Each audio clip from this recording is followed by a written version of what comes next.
Hey boys and girls, we're going to go ahead and get started with your ancient Chinese vases today. So what's going to happen is I'm going to walk you through what you need first. So the first thing you need is you need a piece of white paper. You're also going to need a piece of colored paper. It does not matter what color it is. I just happen to be using red. You're going to need a pencil, a pair of scissors, and a glue stick. Now, I'm going to be using watercolor paint, but if you don't have watercolor paint, you can actually use crayons, or you can use markers, or you could use both even. So if you don't have the paint, don't worry. Crayons and markers work too. So we're going to go ahead and get started with making our vases. So the first thing you're going to need is your white paper, okay? Now, your white paper and your colored paper should be at least close to the same size. So they don't have to be exactly the same size, but they should at least be close, okay? I'm going to put that off to the side, and we're going to get started. I'm going to take my white piece of paper, and I'm going to fold it in half. I'm going to line up my edges nice and straight. I'm going to make a nice, strong crease. And now, my paper is folded. Now, the trick is we want this vase to be symmetrical. That means equal on both sides. And the best way to cut out a symmetrical shape is to make sure your paper is folded. So my paper is now folded. I'm going to close it back up, and I'm going to take a pencil, and I'm going to draw the shape I want for my vase. Now, this is what's tricky. You're only drawing half of it. So this is kind of like when you make a paper heart and you just draw half the heart and then cut it. So watch me before you get started. So the shape I want for my vase is, I actually want the top to be pretty straight where the opening is going to be, and I'm going to make a little edge for it right here, almost like part of a C. And then I'm going to bring my vase out and around. I want a big round vase. You could make yours thinner, you can make it skinnier, you can make it a little bit more wavy. It's up to you. And then I'm going to draw a straight line at the bottom, for the bottom of my vase. Now what I want you to see is where I have drawn this. Here's the open part of my paper. Here's the fold. I drew on the fold, okay? If you draw on this side, you're going to end up with two pieces instead of one. So here's the half the shape for my vase. Now, if you want to watch me completely, you can. And then you can always go back, rewind, and watch again and follow the steps yourself. Some good strategies when doing these online lessons, boys and girls, is to pause, rewatch, and kind of wait to see the steps so you have a better understanding. You can always go back. So I went ahead and cut out my vase. When I open it, here's the shape of my vase, and I'm actually pretty happy with it. Now let's say I wasn't too happy with it. I could fold it back up and say I wanted to clean up the edges a little bit. As long as it's folded and I'm cutting through both sides, it will be equal. It will be symmetrical. Now, the next part is going to be attaching it to my colored paper.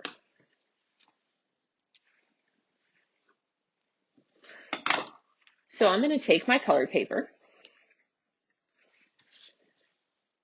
and I'm going to position my vase on my colored paper. Now when I do this, I realize my vase is kind of big and maybe I want it to be a little bit smaller. So I can always cut it again if I need to. If you don't, that's okay. You can just watch this part. So my vase was a little big for my taste.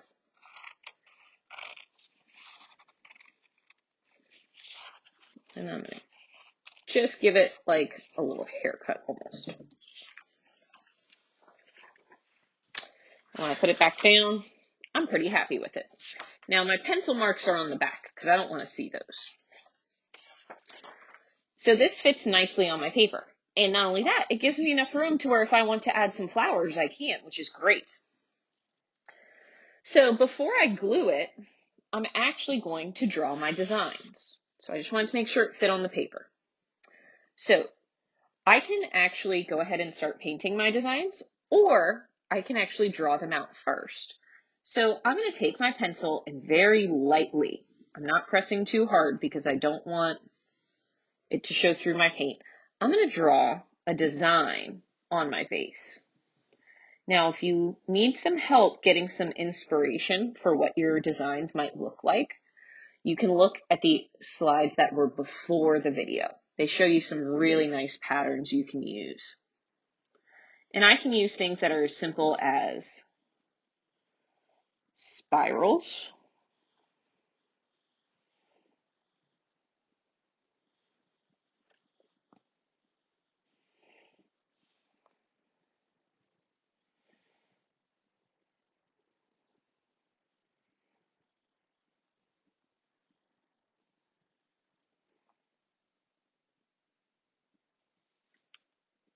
and they don't have to be very, very complicated, boys and girls. They can be pretty simple designs, especially ones that you can follow with either the watercolor paint, the crayons, or the markers. So I'm using a lot of different lines and some basic shapes.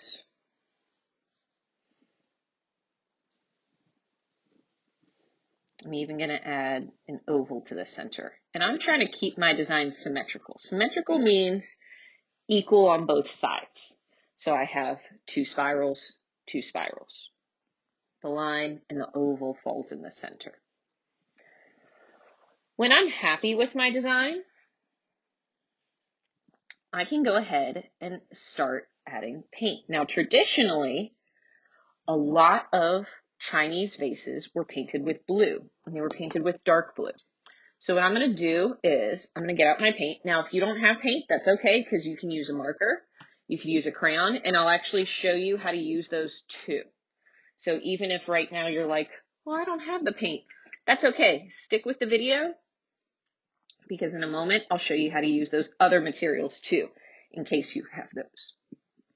I'm going to go ahead and follow my design with my blue watercolor. And I'm going to do it very gently and slowly, so I take my time.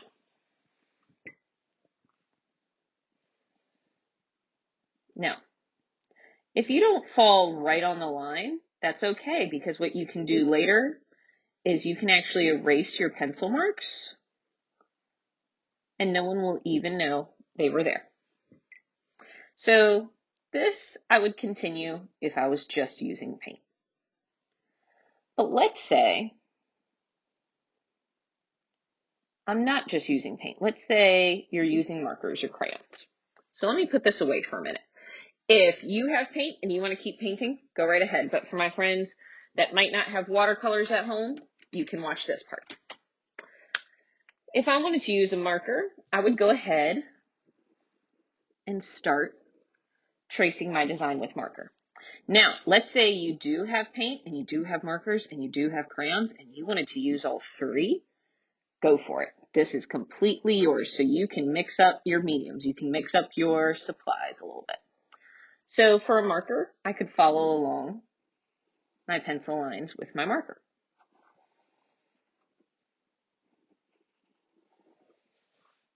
Or let's say I have crayons available. I can do the same thing with my crayons.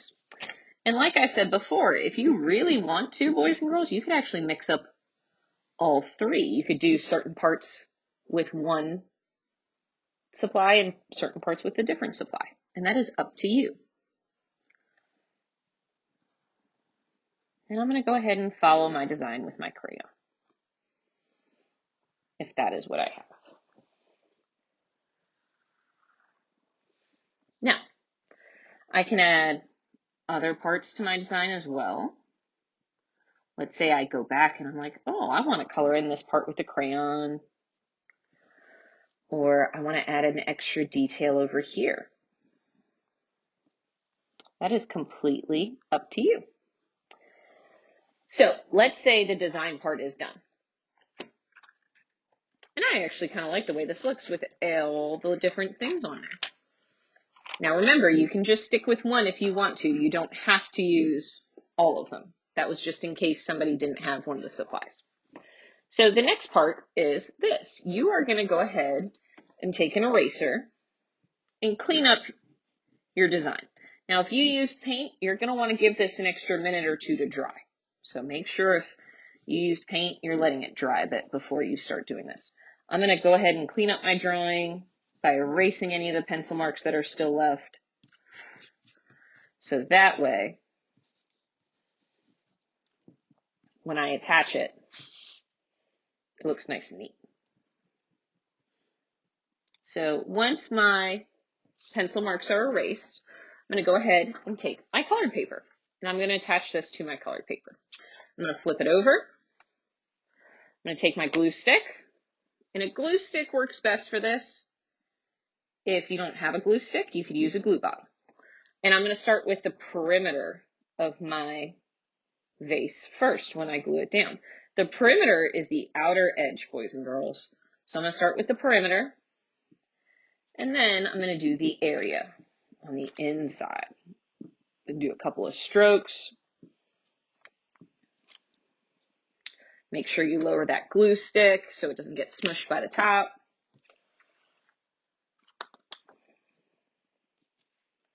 And I'm going to go ahead and flatten it down to my paper. Now, this is my vase, and I've left a lot of room up here so I can add any extra flowers that I would like. I'm going to go ahead and stop the video here, but if you would like to watch me drawing my flowers, you can on the next slide. But for now, if you want to go ahead and start yours, you can. Now, you could do the flowers with the watercolor paint, the markers, or the crayons. It's up to you. All right, boys and girls, I hope you enjoyed. Can't wait to see you next week.